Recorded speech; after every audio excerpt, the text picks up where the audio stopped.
This short video is an introduction to the research being done at the Combustion and Catalysis Laboratory located at City College. I am Professor Marco Castaldi. I direct that laboratory in collaboration with my graduate students, engineers, and postdocs. In addition, I am the director of an international organization wholly located at City College, the Earth Engineering Center, which I'll give you a little bit more information about. And I am the U.S. director of an international organization called the Waste to Energy Research Technology. A little bit more introduction about me. I bring to the academic world a collaboration of industrial research and background and rigorous academic research. Prior to coming to academia, I worked in industry for about 10 years as a fuel processor, catalytic development engineer and manager, and worked on catalytic combustion development and was awarded about 9 patents. After coming to academia, I maintained in industrial collaborations where I periodically go to industry and do research there with them. In addition, as you can see in the technology development, we have a number of industrial researchers that provide us with applied problems that they have and fund our research. During my PhD that I received at UCLA was in chemical engineering. It focused on high temperature chemical kinetics, and primarily that was combustion of flames and understanding the mechanisms and dynamics of combustion systems. But my time at UCLA was sponsored by an EPA Pollution Prevention Fellowship, and that was the first time that I had been able to combine the idea of hardcore combustion and rigorous understanding of those combustion processes with an application toward a real problem, pollution, and what kind of solutions that could be applied to that in terms of understanding the mechanisms to prevent pollution in the first place. So in general, the research that's done over at this catalysis lab is focused on, in general, catalysis and combustion, and really works to be at the interface of environmentally benign energy technologies, whether that's understanding them or improving them. You've seen some sponsors of the research that we have over at the Combustion Catalysis Laboratory. Some other sponsors range from large companies and organizations, Covanta, BASF, the American Chemistry Council, and HDR and Waste Management, to smaller organizations such as the Environmental Research Education Foundation and smaller companies like Innovering and Magato.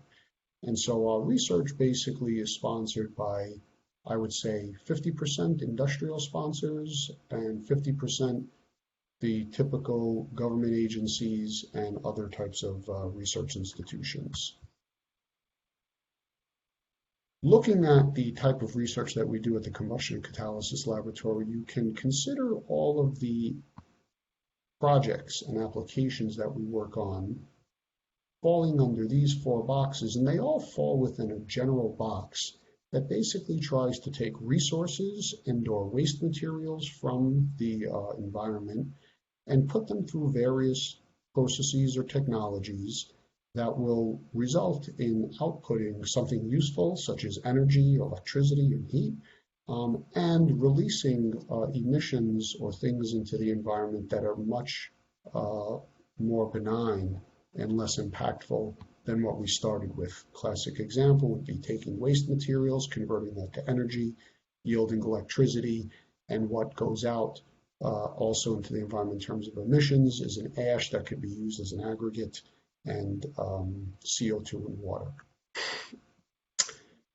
Working at the Combustion Catalysis Laboratory will provide you with a great experience. We've got a great team that you can sort of see here, quite international and varied in range of experience and interests.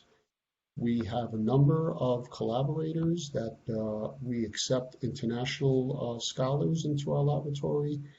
And what we like to do is make sure that the students get a international or a experience out of the lab, whether that be domestic or international. You can visit the website to see more of some of those activities that the students take on. The main focus that we work on is really thermal and catalytic conversion of carbon-based materials and try to get that to desired products.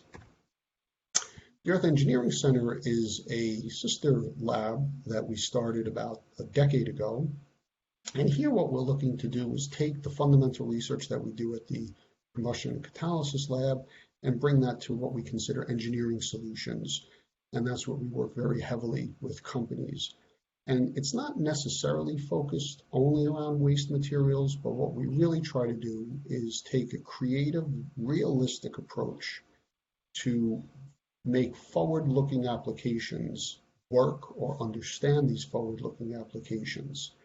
And fortunately for us, we really have an international collaboration that allows us to stay on top of the activities that occur globally. So in overview, the Catalysis and Combustion Laboratory focuses on catalytic and homogeneous research. We're always at high temperatures, and we mostly focus on carbon-based materials. We have projects that always are at the intersection of fundamental yet practical real-world situations. And again, all of the students and even engineers that come to work at the CCL have had external collaborations with laboratories within the US or around the world that range from 1 month to a year. We work with large companies, global companies, Veolia, BASF, as well as local companies like Covanta and American Chemistry Council. And importantly, it's not just these industrial companies that we work with, but also institutions such as the US Environmental EPA, the United Nations, the International Solid Waste Association, but also local agencies like the Department of Sanitation of New York. The experience that a typical graduate student would get is primarily 80% experimental. They have to sort of build and construct their own individual systems, whether that's a reacting system or putting together a number of analytical techniques, mainly develop reaction engineering combined with analytical skills. And importantly, since the research is about 50% funded by industrial sponsors, I ensure that the students and engineers working on those projects are the ones that are reporting out, interfacing, and meeting with the sponsors during phone calls or on-site meetings to make sure that there is that real exposure to the researchers in these companies. So at the end of an experience at the Combustion Catalysis Laboratory, you definitely develop leadership skills, not only working with new graduate students or engineers coming in, but also on how to interface and work with customers at an international level.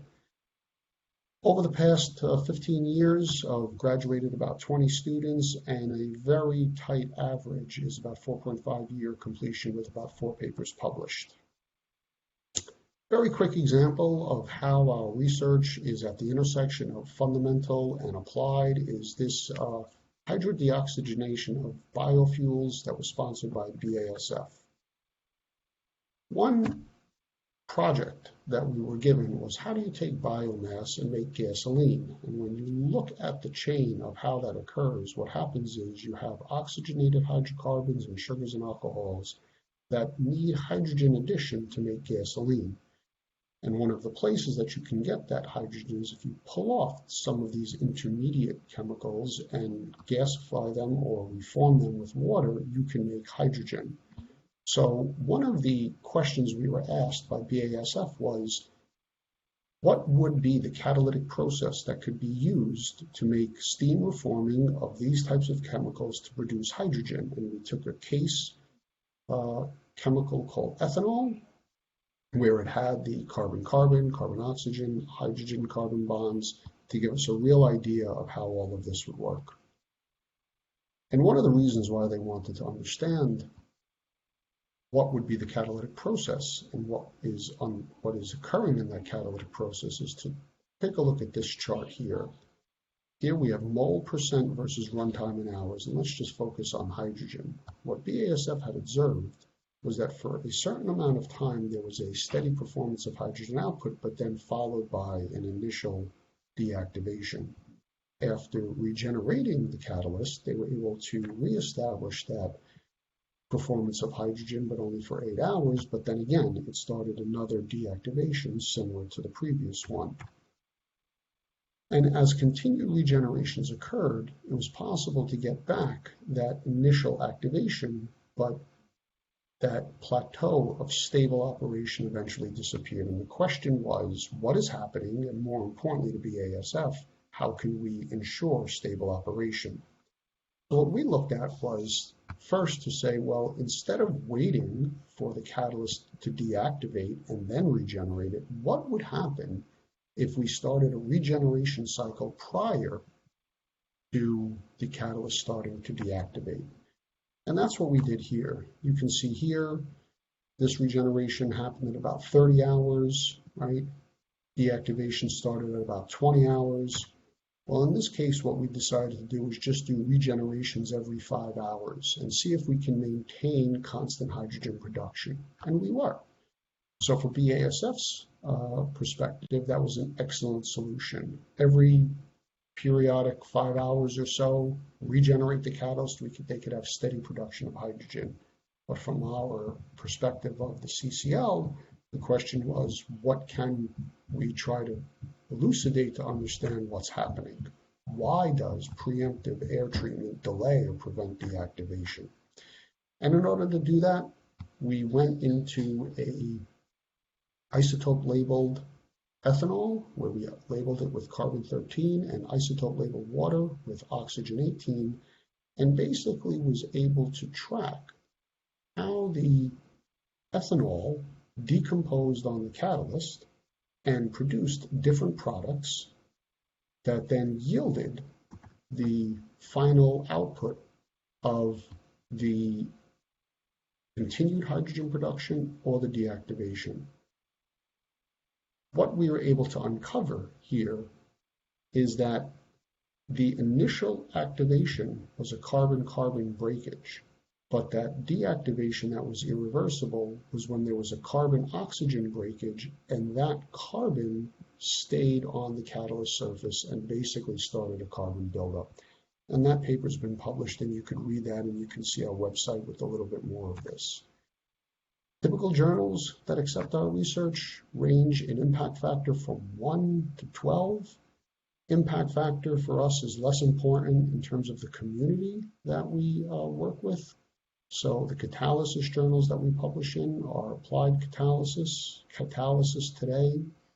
A lot of the combustion work that we do is in waste management, environmental science and technology, and science of the total environment. But we also publish in energy and fuels, fuel, and INECR, which again is focused on the community that the research would be most applied to. So hopefully this gives you a nice introduction in terms of research that's going on at the Combustion and Catalysis Laboratory and the Associated Earth Engineering Center. Look forward to your application if you have interest, and if there is any further interest, please visit the websites that are on these slides, but feel free to reach out and send me an email and we can set up a separate conversation. Thank you very much.